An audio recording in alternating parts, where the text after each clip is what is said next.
Hey YouTube, I've got what I think is a really going to be a pretty interesting video.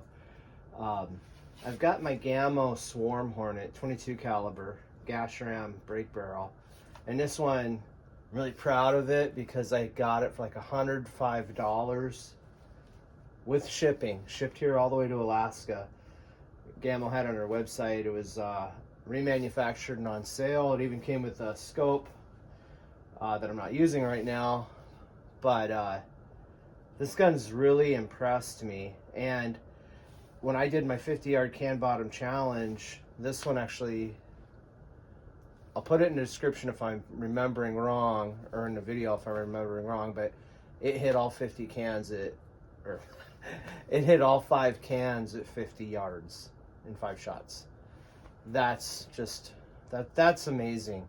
And then I kind of went in this thing like, well, because I'd watched another YouTube video, Spring Piston Rifle Fever, and he gave concerns about the gas ram system, the plastic shrouded breech, which this has, and a number of issues with it. And I'm like, oh man, you know, it's like kind of a disposable gun.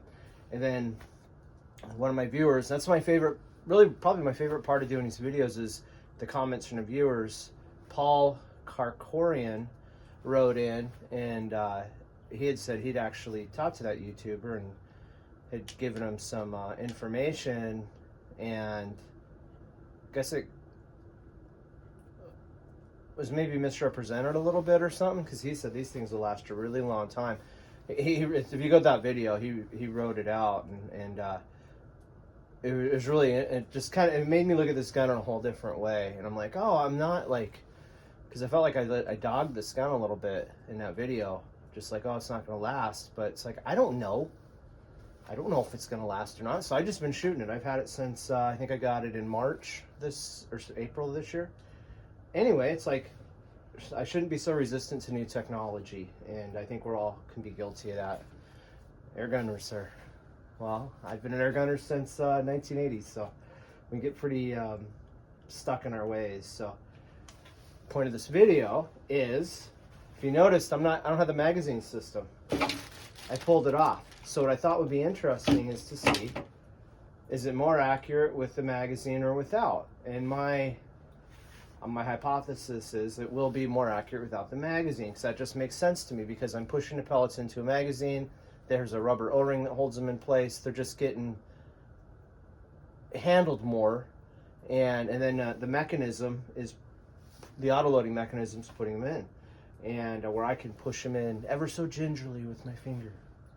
So I've got a nice day, no wind, getting a little bit of snow. It's must be high 20s. It was like 27 way earlier in the morning, but I don't have gloves. I'm not cold, so this will be a neat test. I've got my target set up at 20 yards. I'm going to be using Craftsman domed pellets. They're 14.3 grain. And some guys poo-poo these pellets, cheap junk. They're not. They actually work really well in a lot of my guns. And I think this is, for the price range of this gun, and I think a lot of guys would end up shooting these because you can buy them at Walmart. Seems like the hollow points are more popular, but at least at the Walmart here in Alaska seems to have hollow points more often. But I like the domed, and you can find them anywhere. I don't know if they'll still be as good with them. Probably I see them switching production to China. Who knows? Anyway, I'm talking way too much. Why am I doing that? Let's get to shooting. So I'm going to shoot 5 rounds at the target on the left, which I believe is is the magazine off. And then I'll have to go inside, put the magazine back on. It's really simple. It's got a little E-clip, but I don't want to lose out here in the pavement. I'll never find it. And then I'll come back out and shoot with the magazine. And that's one feature I really love about this, because this isn't true about some of the other guns that you can just take the magazine off if it malfunctions or you just decide you don't want it. The Magfire is not like that. That Umarex Synergis underlever wasn't like that. This, take the magazine off and you've got regular old brake barrel. Really cool system. Super cool. I love that.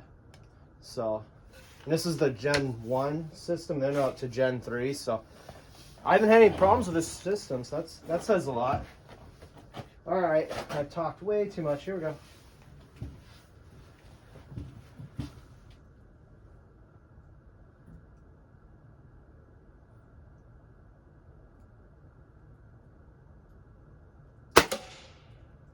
Well, that's a little bit high. I wasn't expecting that because I had done a test target and had this thing shooting really close to zeroed in.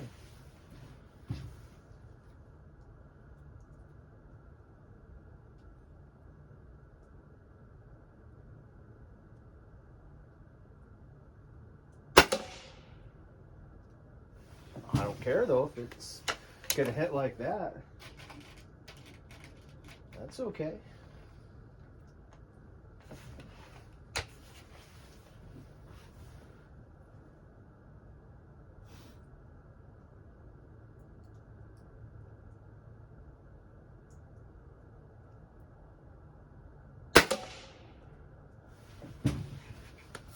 You know, plastic shrouded barrel, plastic breech, just screams cheap, cheap, cheap, but this thing shoots really, really well.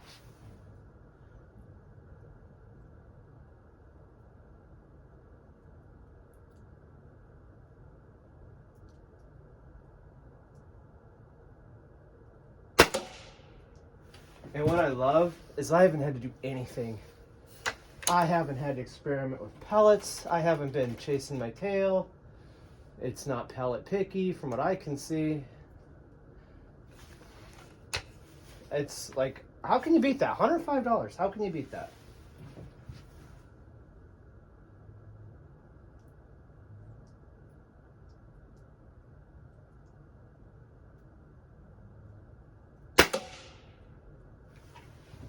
Well, let me shut that target camera off, put my magazine system back on, and then we'll shoot the other target.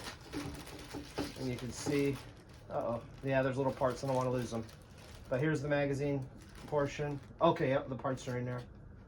And I think that is my speculation why they have the plastic shrouded breech, is to create these intricate shapes for the thing to fit on, and the production, it lowers their cost of production, and it's going to be accurate. It's molded or whatever, rather than having somebody machine it all. So again, don't be so resistant to technology sometimes. All right, let me shut that off, come back, and we'll do the rest of the test and color video. Okay, with the magic of editing, I'm back. So I've got the Halo, kind of, what are they, the Covenant looking magazine auto-loading mechanism attached to the top. I've got 5 rounds loaded in a magazine, and this is so simple to take on and off. Basically, there's the springs here, there's a pin that goes across, and it has this little tiny E-clip, and all you got to do to take it off is use like a dental pick. Don't lose the E-clip, it's tiny, and then you push the pin out and slide everything off. I'm putting it back on. I bet you could do it in a minute. It's that simple. All right, I'm curious to see how this is gonna go.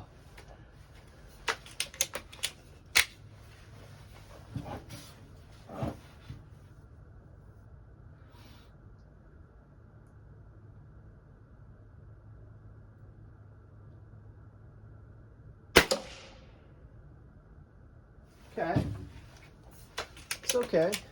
Let's see what happens.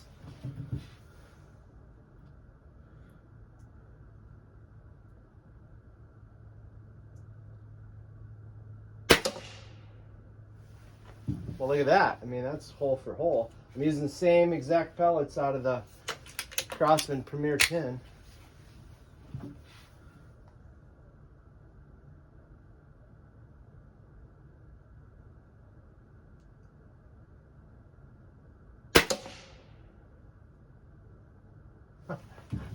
This thing looks like it's just stacking them.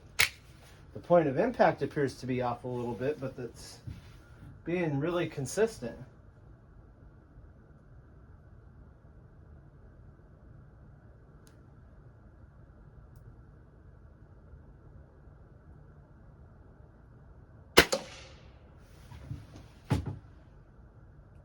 Oh, maybe it's not. That one went into the bullseye, so I couldn't tell that through I'm using a Winchester 2/7x32 AO scope, and I have the magnification set at 4.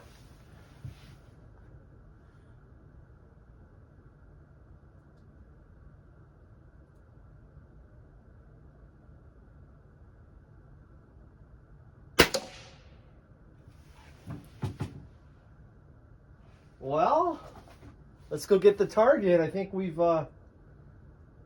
confirmed my hypothesis. At least I think I did to me. Shooting at single shots more accurate. But let's see what the groups are like. All right.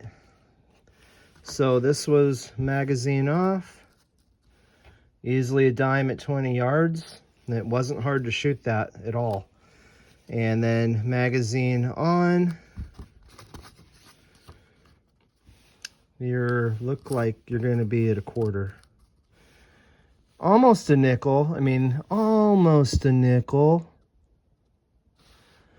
Just, I mean, it's, you could argue, I guess a guy could argue that he got a nickel there. So not a drastic difference. I mean, there's your group. So, you know, I think that's pretty impressive. The only thing is I had this gun kind of set up for 20 yards. I use it for pest control for squirrels. And there were squirrels I thought I should have hit, and I completely missed it. I didn't understand why. It was confusing me. So I'm kind of curious how I do on silhouettes at that range. I got everything set up. I still got enough daylight. Let's give that a try. All right, I've got silhouettes set up out there at 20 yards, just the 4 that comes in the package. I put a pop can in the center to give you guys scale if you're not familiar with silhouettes. They're really fun to shoot. But you gotta watch, they'll go flying, especially the little chicken. So I've got 10 rounds loaded in a magazine, and I'm just kind of curious how I will do. I've been playing around a lot with recoilless guns. I'm really liking that Norica Omnia that Norica sent me, and then my Air King. But my Air King really never leaves here. I don't carry it around. It's heavy, and but it does awesome. And I'm just kind of curious, like, how's a standard old plain Jane gas ram gun do? Nothing fancy. Shooting it offhand. So let's just shoot sitting down like I did yesterday. All right, here we go. It's the light gun, so I don't know how I'm gonna do. Don't really care. Just curious.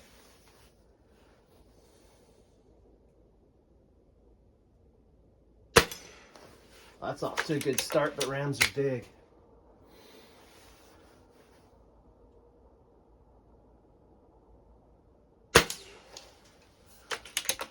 That's good.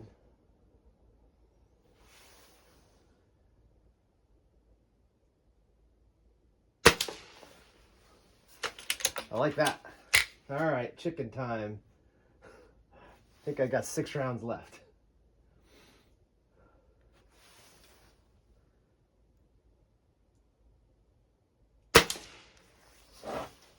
What I do have are a very particular set of skills. Skills I've acquired over a very long career. I couldn't have done that better. I couldn't have done that better. Holy cow. Probably because I got no pressure on me at all. But that doesn't explain why when I have a dang squirrel in the yard, a pest, and I still don't hit it. Like, I guess, was it buck fever? Maybe that happens. Yeah, it's, with air gunning, it's super fun. I love reading the comments, and I love getting into the guns, and just, that's why we buy different guns. That's why we're into the sport, and you look for something to help, and then everything comes together, and you shoot awesome, and you're like, oh my gosh, is this all I needed? $105, and I don't know, it's pretty funny. You know, 20 yards and not shooting way the hell out there. That's cool. All right, guys, my nose is running. Yeah, it's crazy. It's like 20 minutes. It's like 20 after 3 right now. And I already turned my house lights on so I can see what I'm doing here a little better. All right. Hope you enjoyed the video. If you like this type of thing, please like and subscribe. Like they say, it helps the channel, because then I can get money from YouTube and buy more guns to test and show you guys. All right. That's all for now. Thanks for watching.